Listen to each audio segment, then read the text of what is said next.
2023 டிசம்பர்ல எப்படிப்பட்ட கனமழை பெஞ்சதுன்னு உங்களுக்கெல்லாம் தெரியும். அதனால திருநெல்வேலி, தென்காசி, கன்னியாகுமரி, தூத்துக்குடி உள்ளிட்ட தென் மாவட்டங்கள் எப்படியெல்லாம் கடுமையான அளவுக்கு பாதிக்கப்பட்டதுன்னு நல்லா உங்களுக்கு தெரியும்.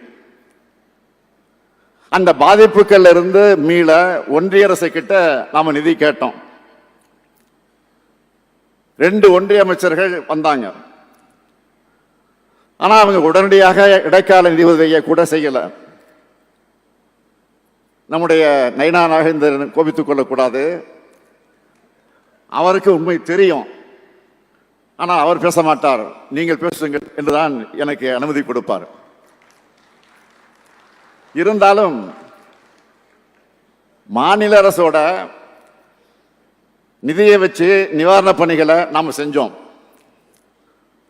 தொடர்ந்து ஒன்றிய அரசு கிட்ட நிதி கேட்டு வலியுறுத்தினோம். கொடுக்காத அவங்கள கண்டிச்சோம், அப்பவும் வரல. நாடாளுமன்றத்திலும் பேசணும், அப்பவும் வரல. ஏன் நீதிமன்றம் போனோம்.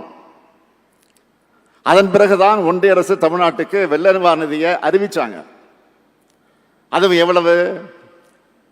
நாம கேட்டது 37,907 கோடி ரூபாய். 37,907 கோடி ரூபாய். வேறு வழி இல்லாம ஒன்றிய அரசு கொடுத்தது. எவ்வளவு கொடுத்தது? வெறும் 276 கோடி ரூபாய். நாம கேட்டதுல ஒரு விழுக்காட்டை கூட கொடுக்கல. இப்படிதான் ஒன்றிய அரசு நடந்துகிட்டு இருக்கு. சரி, போகட்டும். இந்த பட்ஜெட்லாவது நம்ம கேட்ட நிதிகளை ஒதுக்கி தருவாங்கன்னு எதிர்பார்த்தோம். அதுவும் இல்லை.